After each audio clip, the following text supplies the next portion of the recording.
Hi everyone, this is Shweta here from Mind Reader. Welcome to your podcast. Today we are here to discuss about addictions in children, especially the drug addictions in the youth. And I have Tanya Mera with me here who will be talking about her views on the drug addictions and what are her thoughts on preventing these things happening in the society.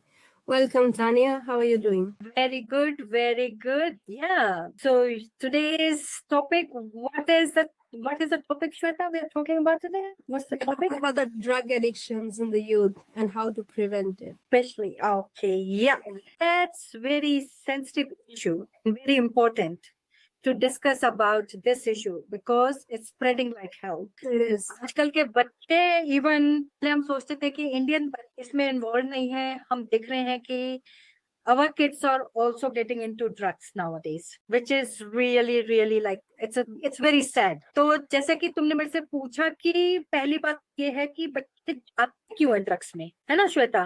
देखो, पहला question का पहला जो इसका answer है वो इसलिए जाते हैं क्योंकि एक तो सोशल मीडिया का इन्फ्लुएंस इतना ज्यादा है और पीयर प्रेशर बहुत ज्यादा है। ठीक है, सोशल मीडिया से ये लोग क्या सीखते हैं कि इनके जो चहेते आर्टिस्ट हैं वो किस तरीके से ड्रग्स ले रहे हैं। सोशल मीडिया में ड्रग्स को लेकर जिस तरीके से उसको फैंसी किया जाता है, उसकी वजह से जो है बच्चे बहुत जल्दी इन्फ्लुएंस हो जाते हैं। और पीयर प्रेशर, जैसे जैसे बच्चा 14 साल, स्पेशल ये बड़ी डेंजर एज है Shweta, I think you will be agreed to this one, कि जो ये बड़ी 13 साल से 14 साल की जो लड़कों की जो एज होती है, स्पेशली टीन, ये बहुत ही सेंसिटिव एज है। 13 to 19 और 21 हम कह सकते हैं आज की डेट में। तो 13 to 21, 19 में अगर जिसका बच्चा बिल्कुल स्ट्रेट अप रहा, मतलब कोई ड्रग्स नहीं लिया उसने, तो वो सही सुधर जाएगा। अगर उसने इस एज ग्रुप, इस बिटवीन दिस एज, अगर वो किसी ऐसे बंदे के इन्फ्लुएंस में आ गया तो उसकी लाइफ जो है वो नर्क हो सकती है। ड्रग्स इतनी बेकार चीज है। ठीक है, तो हमें देखना है कि भाई किस तरीके से बच्चे सोशल मीडिया में आजकल इन्फ्लुएंस हो रहे हैं, तो उन चीजों से हमें बच के रहना है। एंड उसके बाद जो होती है, फर्स्ट हम लोग नोटिस करते हैं कि उनकी जो क्रियोसिटी, जो यूथ के अंदर एक होता है ना, क्रियोसिटी एंड एक्सपेरिमेंटेशन, ठीक है, इस वजह से भी बच्चे जो है ड्रग्स में चले जाते हैं कि चल यार एक बार देखते हैं क्या ये चीज। ठीक है, वो क्रियोसिटी उनको जो है उसमें फंस जाते हैं कुछ बच्चे, उनकी फिर वो हैबिट बन जाती है। आज एक बार ही टेस्ट करते हैं, फिर 2 बारी वो जो क्रेविंग है ड्रग्स की, वो उनको उसकी लत लग जाती है। तो इस वजह से भी फंस जाते हैं। कुछ एक्सपेरिमेंट करना चाहते हैं, जैसे मैंने बताया कि एक्सपेरिमेंट करके देखते हैं ये कैसा है, ये कैसा है। तो उनमें से क्या होता है, ड्रग्स के नाम तो मुझे इतने ज्यादा मालूम नहीं है, लेकिन मैं लेना भी नहीं चाहूंगी इस प्लेटफॉर्म पे। बट हम एक कॉमन टॉपिक पे बात करेंगे कि किस तरीके से जो बच्चे वो ड्रग्स में फंस जाते हैं, ड्रग्स में आ जाते हैं। ठीक है, फिर हमने नोटिस किया है कि कई लोगों को स्ट्रेस एंड एंजाइटी रहती है।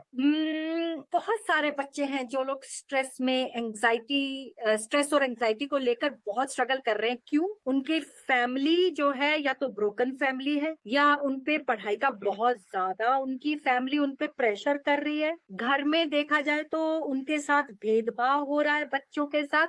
मैं बड़े वाले को ज्यादा प्यार करता हूँ, छोटे वाले पे इतनी अटेंशन नहीं है, तो छोटा वाला निग्लेक्ट हो गया, या बड़ा वाला निग्लेक्ट हो गया क्योंकि पेरेंट्स छोटे वाले की तरफ ज्यादा फोकस कर रहे हैं। और जहां पर 3 बच्चे हैं वहां पर बीच वाला फंस जाता है, और या फिर सबसे छोटा वाला फंस जाता है, वो गलत आदतों में चला जाता है जो सबसे छोटा होता है। ठीक है, तो इस तरीके से देखा गया कि जो बच्चों में स्ट्रेस एंड एंजाइटी होती है बहुत ज्यादा, या being a parent, what do you think Shweta, कि बीइंग अ पेरेंट, ये आपने भी नोटिस किया होगा कि बच्चों का स्ट्रेस लेवल और एंजाइटी लेवल वो किन कारणों से होता होगा? I think yeah, I think they copy each other in the school. So that is a kind of influence from their schoolmates. That is the first thing. Secondly, Exactly. if there is a argument between father and mother in the house, or there are cousins and families into drugs and smoking, that could be the other factor. Third one is the study pressure, and fourth one is loneliness.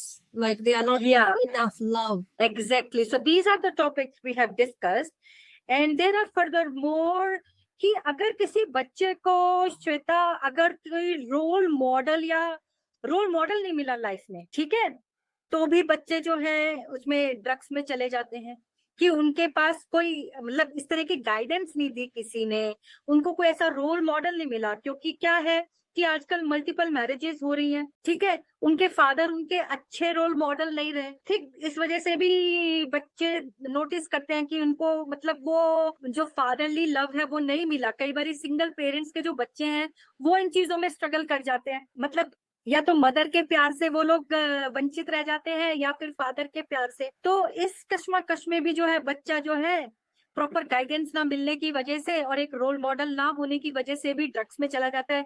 ये बहुत common, I think New Zealand में मैंने notice किया है कि ये बहुत common है, peer pressure and this one, ठीक है। उसके बाद मैंने नोटिस किया कि कई बच्चों के मेंटल हेल्थ इश्यूज आ जाते हैं। मेंटल हेल्थ इश्यूज की वजह से भी जैसे उनको हमने नोटिस किया कि डिप्रेशन में कोई बच्चा है, ये डिप्रेशन में बच्चा वही जाता है जो अपने दिल की बात अपने पेरेंट्स को नहीं कह पाता, वो डरता है या किसी को भी नहीं कह पाता, लोनलीनेस। तो जब बच्चा घर में इस तरह की हरकतें करता है तो फिर हम लोगों को थोड़ा अलर्ट हो जाना चाहिए कि उसको अकेला ना छोड़े, स्पेशली जो टीनेजर्स का जो लाइक ये एज ग्रुप है, टीन्स, ये एज ग्रुप में इनका खास ध्यान रखना पड़ता है हमें। तो आप क्या सोचते हैं? और सबसे बड़ी बात ये एक्सेसिबिलिटी आप ले लीजिए श्वेता, आपको पता ही होगा कि दुकानों में भी कई बार ड्रग्स मिल रहे होते हैं जो प्रोहिबिटेड ड्रग्स हैं। अभी उन्हें उनसे बच्चों से कैसे मतलब उनसे कैसे बचा जाए, बच्चों को कैसे बचाया जाए, ठीक है। तो या मेरे बस ऐसे ही कुछ पॉइंट्स हैं जिनकी वजह से जो है बच्चे ड्रग्स में चले जाते हैं। अगर श्वेता आपके पास कोई पॉइंट है मिस कर गई हूँ तो आप भी उनको हाईलाइट कर सकती हैं। I think, drugs are sold legally or illegally in many ways. We know that. I don't know where they get it from. I don't even know the names. But I think it's not we who can decide what can happen about these things. All we can do is prevent our children from getting there. Make sure we don't give them too much of money to spend on those things. Track Yeah. where the money is going, where they are spending, and have a strict budgeting in the house, and teach them the value of money. And Yeah. in advance, we can give them education regarding the drugs and Yeah. show them the consequences they can have in future, because you don't test poison, so you don't test the drugs. So no need to have that curiosity. या so next हमारा यही होता है कि जब हम देखते हैं ये सब ड्रग्स के बारे में कि कैसे बच्चा इन्वॉल्व होता है, देन उसके बाद हम कोशिश करते हैं कि how to resolve this issue, है ना। तो अब सेकंड क्वेश्चन आपका आता है कि भाई इसे रिजॉल्व कैसे करें। तो रिजॉल्व करने के लिए सबसे पहले तो हमें ओपन कम्युनिकेशन करनी चाहिए, टॉक टू किड्स, ठीक है, about the risk and consequences. जैसे आपने मेरे को अभी आपने बताया कि बच्चों के साथ एक ओपन कन्वर्सेशन होना बहुत जरूरी है, डिस्कस, एंड कई बार हमें being a parent hard talk भी करनी पड़ती है। गिव देम सम एग्जांपल्स, अगर आपके पास कोई एग्जांपल्स हैं, इवन सेलिब्रिटीज, क्योंकि बच्चों के दिमाग में सेलिब्रिटी सबसे पहले घूमता है। जितने भी उनके रोल मॉडल्स हैं, आप ये देखो तकरीबन सेलिब्रिटीज रहते हैं, और वो भी वो सेलिब्रिटीज जो ड्रग्स के इन्फ्लुएंस में ऑलरेडी है या कभी थे, ठीक है। उनको ये लगता है कि how cool is that, That's not बनने के चक्कर में, हाँ, कूल बनने के चक्कर पे वो जो है इन चक्करों में पड़ जाते हैं। तो उसके कॉन्सिक्वेंसेस हमें बताने चाहिए, उस सेलिब्रिटी पे क्या इफेक्ट पड़ा, उसके करियर पे क्या इफेक्ट पड़ा, किस तरीके से वो एक पीक में था और एक ड्रग्स की आदत की वजह से उसका करियर आज कहाँ पर है। तो ये सारे हमें अपने बच्चों को जो है हम बता सकते हैं। कुछ फैमिली वैल्यूज के बारे में हम डिस्कस कर सकते हैं कि हमारी फैमिली में किसी ने ऐसा नहीं किया कि जिससे हमारी फैमिली की नाक कटे इन चीजों की वजह से, और हम आपको देख नहीं पाएंगे कि आप सड़क में इधर पड़े हैं उधर पड़े हैं, ठीक है। तो इस तरह की अगर आप फैमिली का भी थोड़ा सा डर बिठाएंगे बच्चे के दिमाग में, तो आई थिंक वो कहीं ना कहीं पे सोचेगा कि नो, माई मम says that and it's bad and it's gonna affect my family and family's reputation। जब बच्चों को वो सेंस ऑफ रिस्पॉन्सिबिलिटी आ जाती है तो उसके बाद जो है बच्चा 36 बारी 10 बारी सोचेगा कि किस तरीके से करना है, ठीक है। उसके बाद क्या है कि सब पेरेंट्स को जो है एक पॉजिटिव रिलेशनशिप बना के रखना पड़ता है अपने बच्चों के साथ, एक बॉन्ड क्रिएट करें अपने बच्चों के साथ और एक हेल्दी बॉन्ड क्रिएट करें। उनको आप कहीं भी रिलीजियस सेंटर लेकर जा सकते हैं इस बढ़ती हुई उम्र के साथ, ठीक है। उनका कनेक्शन अपने गॉड से कराइए, उनको एक अच्छी टीचिंग दीजिए, अच्छी एजुकेशन दीजिए, force them like not heavily force and give them a good, हाँ, just encourage them to क्या कहते हैं उसको, education. Take them to temple, church, wherever you wanted to take them. You know, some religious उसमें path में उनको आप डाल सकते हैं, ठीक है। उसके बाद अगर आपको लगता है कि आपका बच्चा ऑलरेडी ड्रग्स में चला गया है, तो सपोर्ट सिस्टम को कांटेक्ट कीजिए। डू नॉट हेजिटेट, आप छुपाइए नहीं कि इस तरीके से छुपाए नहीं कि मेरा बच्चा ड्रग्स में है तो मैं किसी को नहीं बताऊंगी या बताऊंगा। ओपन तो कन्वर्सेशन कीजिए, जो हेल्प है seek help from the governing bodies, जो ड्रग्स से रिलेटेड जो है ऑर्गेनाइजेशन जो है वो हेल्प करती है लोगों को इन चीजों से बाहर आने के लिए, एक वेलबींग के लिए, ठीक है। काउंसलिंग पे आप डाल सकते हैं, ठीक है। उसके बाद आपको लगता है कि आपका बच्चा कहीं ड्रग्स में ना चला जाए, इससे पहले कि वो ड्रग्स में चला जाए, तो उनको आप एक हेल्दी एक्टिविटीज में डाल सकती हैं, ठीक है। लाइक उनको स्पोर्ट्स में डाल दिया, किसी कल्चरली उसमें डाल दिया, लाइक डांस में डाल दिया, स्पोर्ट्स में डाल दिया। इस तरह की एक्टिविटीज जो है आप बच्चों को इंट्रोड्यूस कर सकते हैं, ताकि जो उनकी एनर्जी है वो सही जगह पे लगे, रादर देन उनकी एनर्जी जो है वेस्ट हो, क्योंकि बच्चों में बहुत एनर्जी होती है। Shweta, what do you think about it? Yeah, that's right. They have high energy levels and we need to divert them to a lot of activities. So they are so much occupied in the work and the activities that they have no time to think about the drugs and all that. And secondly, I think parents should look after their company, like who they are connecting with, who are the friends, what do they do. And the third thing is, if they have got into drugs, because I'm a mental health therapist and I'm a hypnotherapist as well, I look after the substance abuse counseling and therapies. There is a therapy called substance abuse, and there we can de-traumatize a baby if they have suffered from a trauma in the past, and if that has got into the system which led them to take the drugs. So there are a couple of steps like self-hypnosis, hypnotherapy, and substance abuse counseling. The best one that works is a hypnotherapy, which just cleanses their trauma, and they can get out of the addictions themselves. Doesn't matter it is drugs, smoke, or alcohol or anything. So hypnotherapy is the best one for that.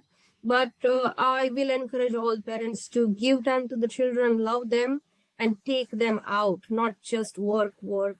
They need the time. If you don't love them, they will fall into all sorts of addictions, not just drugs. So we have a big responsibility as parents. Exactly. Yeah, monitor your kids. अपने बच्चों की हरकतों पे नजर रखें। Specially यहाँ पर जो कल्चर है बच्चों का अलग रूम देने का, तो थोड़ा पेरेंट्स के लिए थोड़ा हार्ड हो जाता है, बट फिर भी बाउंड्री सेट कीजिए अपने बच्चों की, एक टाइम लिमिट सेट कीजिए। और जैसे बताया कि कॉन्सिक्वेंसेस उनको बताना बहुत जरूरी है, अवेयर कराइए कि what is drugs and how it impact in your life, और प्रोफेशनल हेल्प लीजिए, थेरेपीज करवाइए। अगर आपको लगता है कि आपका बच्चा जो है अब पढ़ चुका है, आप उसको बाहर निकालना चाहती हैं, तो 100% आप अपने जो भी हेल्प अवेलेबल है आपके अराउंड में, definitely go to them and ask for help. या देयर इज नो हार्म। तो अपने बच्चों का ख्याल रखें। Yeah, thank you, Tanya, for the kind words, and thank you for coming to my podcast. This was a really important topic to discuss, the drug addictions in youth, and it can ruin their life and future and their family as well. So it was a pleasure talking with you about this. And I would like to tell my viewers, if you want a therapy for drug addictions, I'm there to help you online. And my website is www.happier-therapies.com. You can visit my YouTube website and you can contact me through various means. And I'm always here to help you with the therapies and counseling. Thank you very much.